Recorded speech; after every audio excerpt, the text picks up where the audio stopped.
ভাস্কর চৌধুরী। শরৎরোদের রঙিন ফেলায় খুশির বাদ্যি বাজে, নীল আকাশে শারদ প্রাতে আগমনের সাজে। নতুন জামা, নতুন জুতো, নতুন পুজোর বই, আলোয় মাখা পুজোর ছুটি, হুল্লোড় হইচই। একটি বছর পরে আবার মায়ের সেই ঘরে, কাশের বনে মাতাল হাওয়া, শিমুলি সুবাস ঝরে।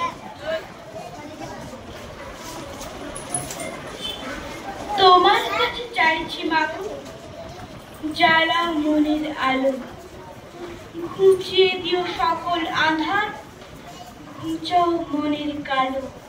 নমস্কার।